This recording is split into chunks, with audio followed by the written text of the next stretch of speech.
Hey everyone, I'm Anish and welcome back to Prefusion. So today we'll be starting the lecture 1B of frequency response. So previously we studied the frequency response of second order systems. We derived few parameters and I told you like what things you need to keep in mind, what things you need to mainly study. So we'll just continue with that. We'll do few questions, gate questions and few extra questions, and with that we'll end this chapter. This is a very short chapter and generally questions very rarely are asked, but just remember these two formulas as I mentioned, right? These and these, and you're good to go. Obviously they haven't yet asked from the cutoff frequency, or I don't remember exactly if they have asked or not, but if they do sometime, then obviously this formula will come in handy, or you can derive it in the exam hall itself, but at the end, not at the start. So here, right, I forgot to mention one thing, that this MR zeta is varying from 0 to 1 by root 2. That is fine, but I am writing my MR in terms of theta. I am not writing in terms of zeta.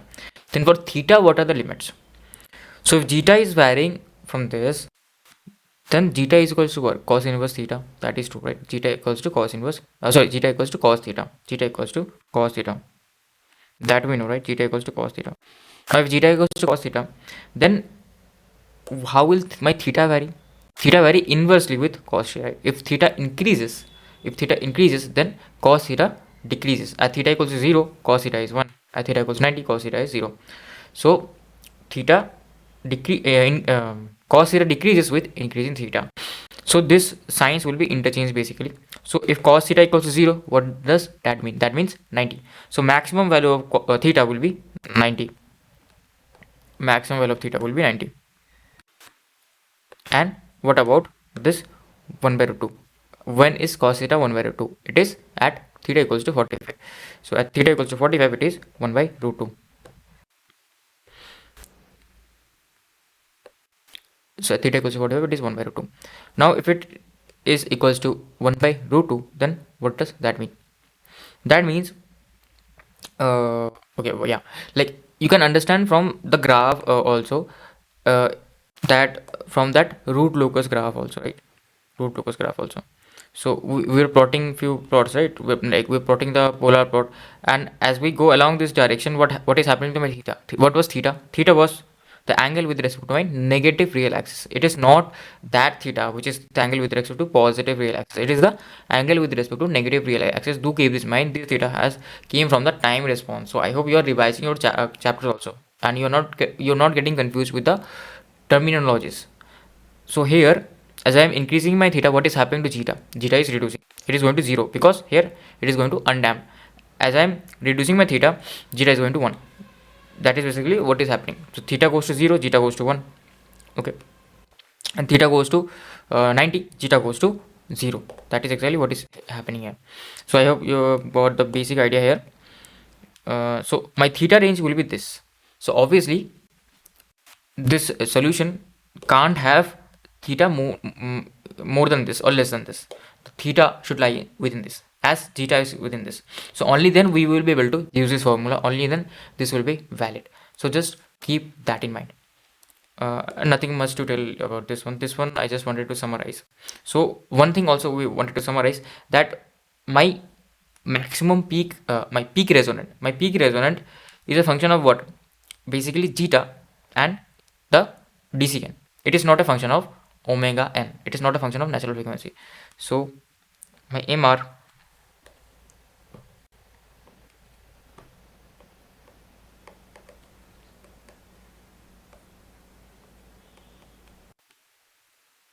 gcln zeta. So my mr is a function of these two. Okay, so it is not a function of omega n. So just keep that in mind. These things help in solving questions and stuff. So that's why. So let's come to the first question. So this is the first question.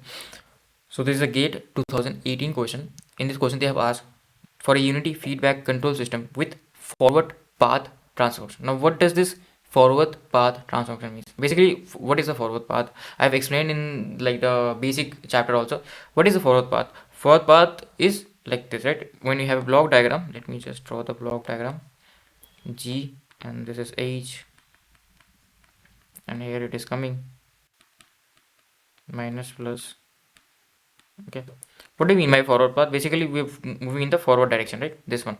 So this is what my forward path is. So forward path transformation is nothing but the OLTF. They're talking about the OLTF. So also from here you can understand that at DC you are not getting any finite gain. Obviously this can't be CLTF, this is OLTF. If you are confused, then you just see this, and from here you can understand that what is he talking about, what is he talking about exactly. So yeah, if you're sometimes confused, then you see the transfer function. So very important, like to understand the terminologies. So here my forward path transfer function,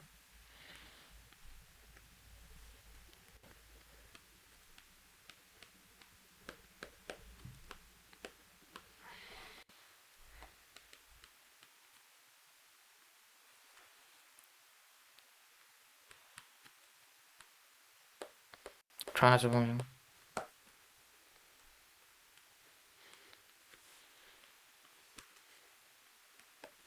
for path transfer function means my open loop transfer function, so OLTF.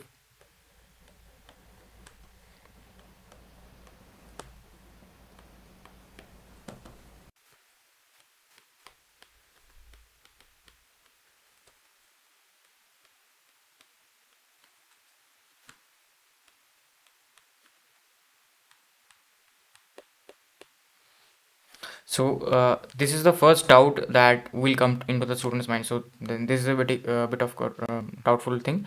So g of s equals to ks upon s plus 2.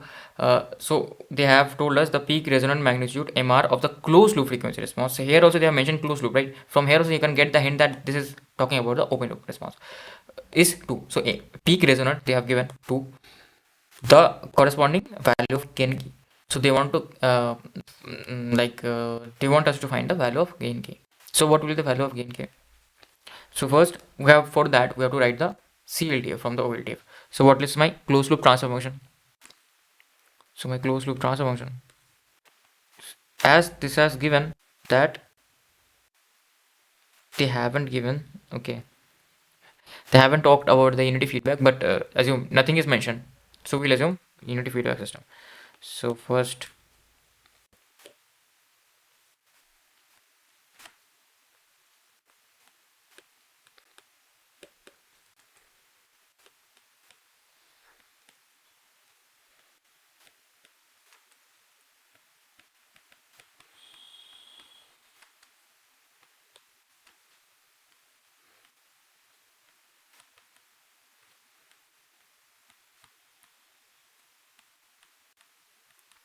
the unity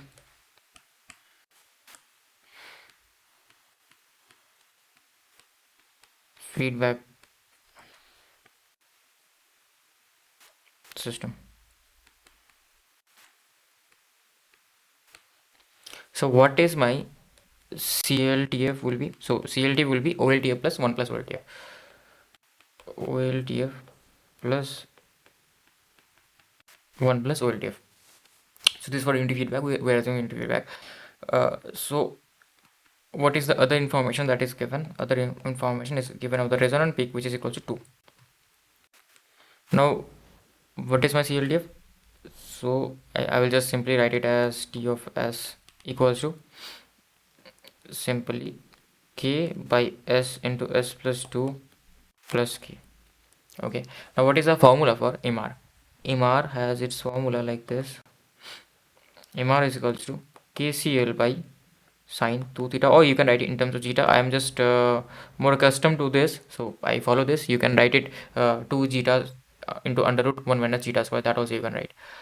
Now what is my KCL? KCL is the gain, like T of 0, the DC gain of the closed loop transformation. So if you put T of 0 here, what do you get? This is going to 0, so K by K is 1 itself. So this will be 1. Now what is sine 2 theta? That is what we need to find out, and MR is given to be 2. Now my sine 2 theta will equals to 1 by 2. From here my 2 theta will be simply what, like what is like half. Sine of what angle gives me half? It is what, 30 degrees. So it is 30 degrees, so theta will be equals to 15 degrees. Now only you are wrong here. Why? because theta can't be 15 degrees, because if theta is 50 degrees, then cos 15 will be something more than 1 by root 2. Zeta, the value of zeta will be something more than 1 by root 2. As I mentioned here, right, theta, range of theta will lie between 45 degrees and 90 degrees. It can't go below 45 degrees, it can't go above 90 degrees. So what went wrong here? So whenever we solve, right, 99% chance is there that we won't write this to theta directly. What was another thing about sine theta? Another thing about sine theta was sine 180 minus theta equals to sine theta. So this is what my sine theta was. So this is the relation of sine theta. If you remember, recall it correctly. Sine 180 minus theta is sine theta itself. So here if you see, like, let's assume this is theta and let's assume this is 180 minus theta. So this is going a full cycle, and like my maximum value is 180 itself. It is symmetrical around this theta equals to 90 degree. So obviously whatever theta value we have here, right, this will be also same. So angle can be 180 minus theta as well for the same value. Here let's say this is something 0.7 for the same value. So here we are getting 45 degrees and here we are getting 135 degrees. Let's say for 0.707. So this is the thing. This is the thing basically. So that is why sine 180 minus theta equals to sine theta. So we can equate this with another equation also, that 180, and 99% of the cases you have to do this, or you might say, sir, this is too much task. You solve it using that zeta formula. You don't use theta formula. You directly use zeta formula, and from there you will be able to find out. But from there you have to solve the quadratic equation. That will also take an extra step. That's why I use this formula basically. 180 minus 2 theta equals to what was 30. So 2 theta equals to 150. So theta equals to 75. So this time it is correct because it is lying within the range of 45 degrees and 90 degrees. Also, if you find the zeta, you will see that it is obviously lying within our desired range, which is between 0 to 1 by root 2. So I have already written it down. The value of zeta is, so this is let me mark this on a cross.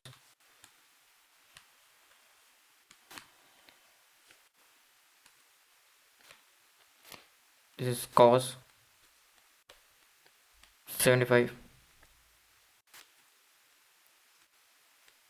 259. Okay, so this is 0.259. Now let's just write our standard characteristics equation. What is our standard characteristics equation? It is equals to s square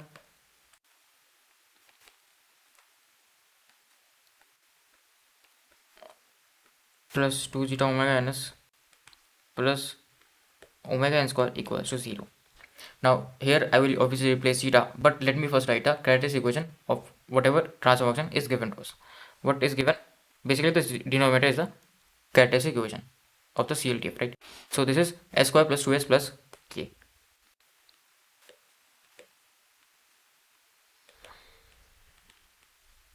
equals to 0. Now I'll just compare these. So here 2 equals to 2 zeta omega n and k equals to omega n square. So first I will compare this one. So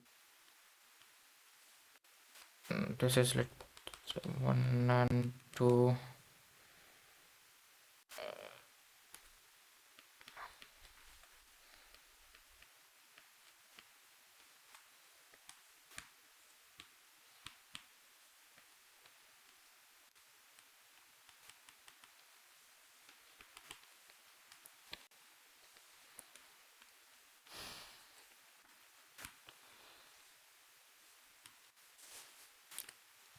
So if I compare this one, what do I get?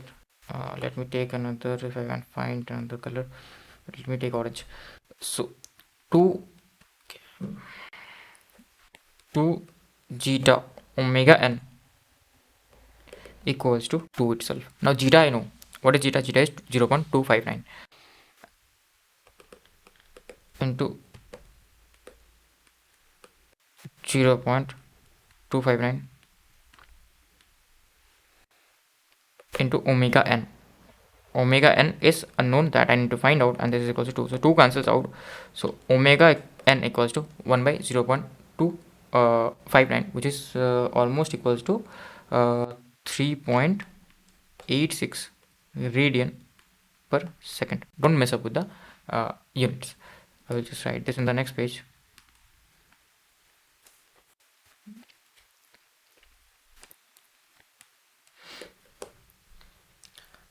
Now, what is the value of k? So the k, I should write here comparing 1 and 2.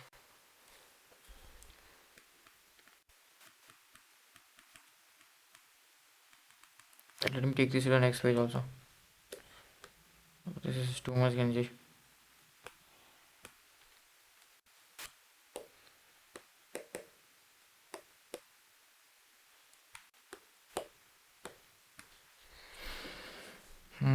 Now what is the value of k? So k will be equal to simply omega n square. So it is 3.86 whole square. So 3.86 whole square, it is almost 15. It is almost what, 14.93. Okay, it is almost 14.93. So k value is this, and that is what this question has asked us to find. So answer will be 14.93. I will not write it here. Answer will be 14.93. So yeah, very simple question. Like these questions come straightforward only. You have to use the formula, and that's it. That's it. Just the theta part you have to take care of, because I'm not using that zeta, right? There also, if you solve the quadratic equation, you will get two solutions. One will be valid and another one will be invalid. Which one will be invalid? Here, if you put cos 15, that one solution you will get over there. That zeta value you will get over there, and that you have to ignore. Why? Because that zeta value will be more than 1 by root 2, basically 0.07. Hence you will ignore that one, and that will be straightforward to you. But here it won't be, because the angle is generally not taught. That's why I have warned you at the very first question itself, that just be careful about that. So this is the first question. Now this is the second question. Now try to pause the video and you can solve it for yourself. The closed loop transfer function of a feedback system is given. The closed loop CLTF is given. Find the resonant peak. It's very simple. We have to find the resonant peak. But what is the problem here? This is a third order system. So you might ask, how can I find the resonant peak for third order system? We have only learned about the second order system. So what we have to use here? We have to use the dominant pole method. How you can use the dominant pole method? Let's see. Like you might ask, sir, we don't even know the location of the root. So first I have to find the location of the roots of this one. Then this one I know. Then I have to compare. Then I can use the dominant pole, right? Just don't use the dominant pole method blindly. So here, what was the dominant pole method talking about? It was talking about the real parts, right? Real parts of the root. Real parts of the root. So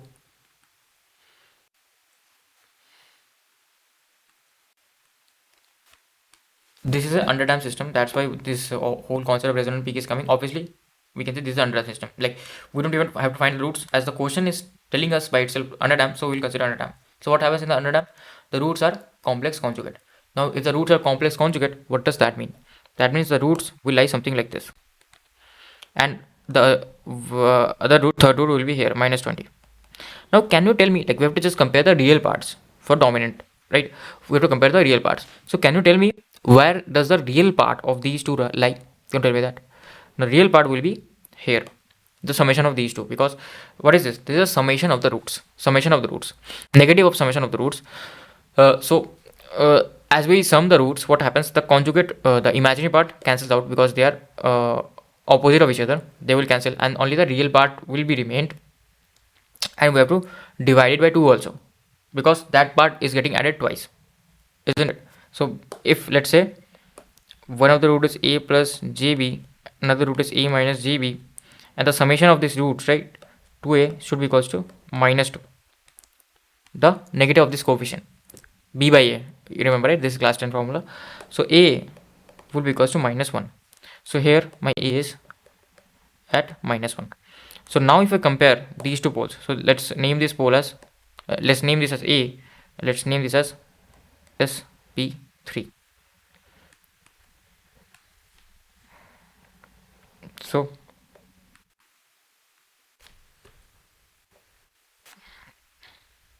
sp3 by a equals to, like we have to compare the magnitudes, obviously magnitudes. So it is 20 by 1 is 20, which is greater than equals to 4, so which is greater than 4 obviously. So obviously we can use the dominant pole concept. We can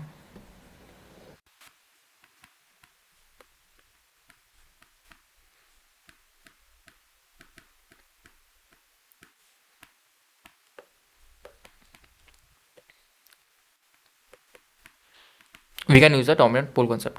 So that's why the ratio is more, obviously we can use. Now what is the other thing that we need to take care of? The other thing we need to take care of is we have to approximate it into a second order transfer function. So what we'll do, so what is my transfer function currently? My transfer function currently is this.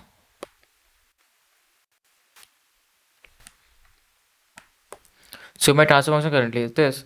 Then what I will do, simply I will just ignore this pole, and that is it. 800 by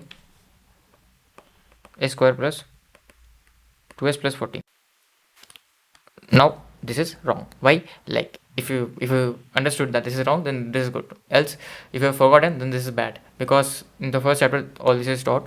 So what we should do, we should obviously ignore this left hand pole. We ignore this, but obviously the other parameters should remain unchanged.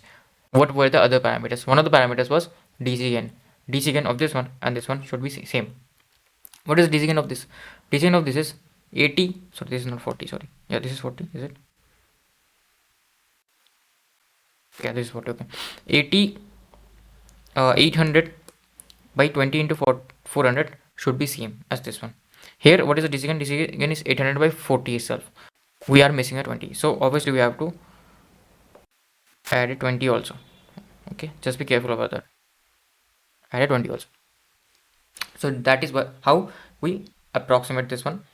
Now what the question has asked us to find is the resonant peak. Very simple, right? To find the resonant peak, what was the resonant peak? It was simply KCL by sine 2 theta. Now like here, like DC gain is this itself, so we don't even have to approximate this. What you could have done is directly, like if you're in the exam hall and you are in the hurry, obviously you don't need to write all this. This is for explaining all of you. What you do, directly come to this question. Dominant pole concept is applicable. Just by seeing at this, you know dominant pole concept is applicable, so you ignore this one. But before ignoring this one, you find the DC gain, and DC gain you write it as KCL. What is my KCL? KCL is 800 by 20 into 40, which is equals to 1. So this is equals to 1. So you got your KCL. Now ignore this one, and from here you find your zeta, and that is it. That is basically it. If you find your zeta, then what is your zeta?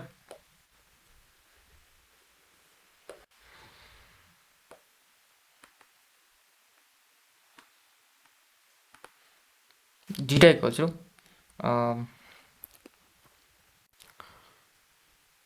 I'm confused. Sorry. Omega n square equals to 40.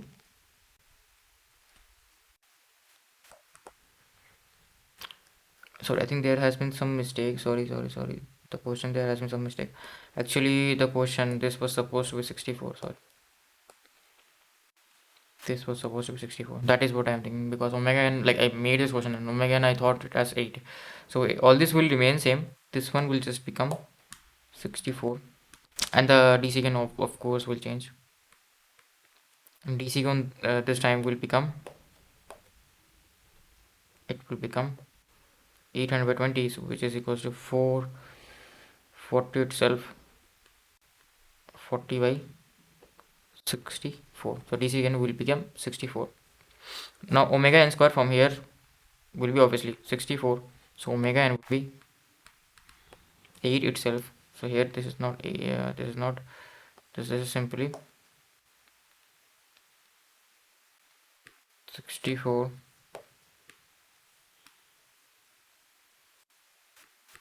So this will be 20. This will be 40. So omega n equals to 8 radian per second. 8 radian per second. Now from here can we find out the zeta? What is the zeta? Zeta is 2 zeta omega n equals to this value, right? 2 zeta omega n is this value. So 2 zeta omega n equals to 2. Hence zeta equals to 1 by omega n, which is 1 by 8. Now we got our zeta. So what you can do, you can simply replace. Either you find the theta, from there you find out the value, or what you can do is simply replace it. So my MR will be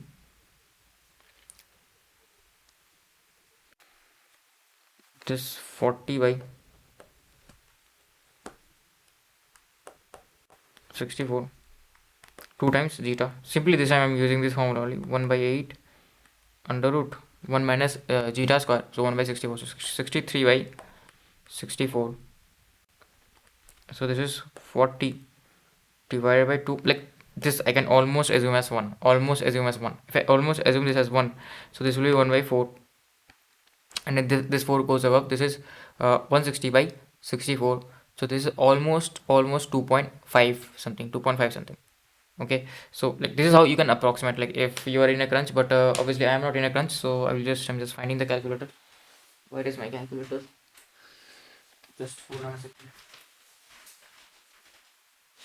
I got the calculator. So here, right, just this will be almost 2.5 something like that. So this is 63 by 64 under root divided by 8 into 2 into 2. So this is divided into 40 divided by 64. Yeah, 2.52, almost 2.52. So that's what I thought. So this is how you can also approximate, right, on the go. So MR will be 2.52, and that is the answer, I believe. Yeah, resonant peak they have told us to find, so this will be 2.52. So this is the answer for this question. Let's now go to the third question. So in the third question, what they have asked that an undamped second order system having a transfer function of the form, the transfer function is the standard transfer function, just the the DC gain is k, okay, not 1, and the graph is given, the plot is given. We have to find the DC gain of the system and the damping factor of the system. Very simple. Like DC gain from here itself you can understand. The graph they have given, it is 1. DC gain is 1. Like DC gain means the gain at 0 frequency. So DC gain is 1 from plot.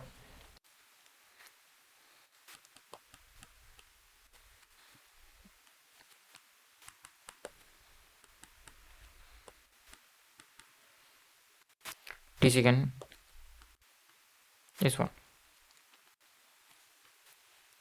From plot DC gain is 1. Okay. So the first question is already done. What about my second question?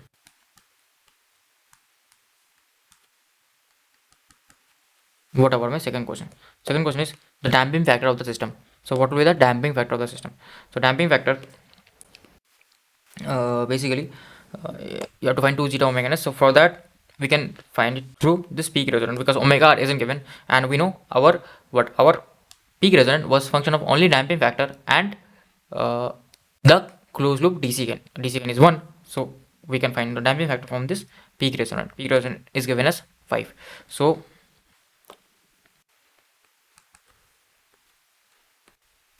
MR equals to this 5 KCL by sine 2 theta, or you can write directly the damping that formula, but I will write it as sine 2 theta. So KCL is 1 obviously from the previous answer, and I will just write sine 2 theta equals to 1 by 5, which is 0.2. Sine 2 raised 0.2. Now again, right, you will get two solutions. 90% of the cases we take the second solution. First solution is what? 2 theta should be equal to sine inverse 0.2. So what is sine inverse 0.2? Let me just calculate. 0.2 sine inverse 11.54. 11.54 degrees. Now if I divide this with 2, this one is almost 5.5, 5.77, and this is 180 minus theta, 2 theta. 180 minus 2 theta should be equals to again 11.54. Now if I subtract this with 180 and divide this with 2, this one comes out to be 84.23. Okay, just check which is lying in the range and which is not lying in the range. So here we can see that this is not lying in the range and this is lying in the range. Okay, so this is correct and this is incorrect. Okay, so 84. So from here we can simply find the damping factor. What is damping factor? Zeta. So that is why we're able to use this formula, right? Because we are in that region of zeta 0 to 1 by root 2. So we are not in any other region. That is why we use this formula. That is why the plot is like this. The plot is like this because my zeta is within the 0 to 1 by root 2 region, damping factor. So yeah, if you write cos theta equals to this, theta put this on as 5.77, then obviously you will get some other zeta which is greater than under root 2. So which is not our solution. We are not lying on that region. So zeta will be cos of 84.23, which is simply equals to 0.1. So zeta is 0.1. So this is my solution. So this is my answer. This questions are very simple and straightforward. Nothing much to explain. Nothing much to explain. Here, right? This is the last question basically. So here, the magnitude of frequency response of an underdamped second order system is 5 at 0 degree, 0 radians per second. So the DC gain or KCL is given as 5, and it peaks to 10 by root 3 at 5 under root 2. So peaks, what does that mean? That means it has given us the resonant peak equals to 10 by root 3. So resonant peak MR equals to 10 by root 3 at 5 by under root 2 radians per second. So the frequency it has given, that means the resonant frequency has been given. Omega R equals to 5 under root 2 radian per second.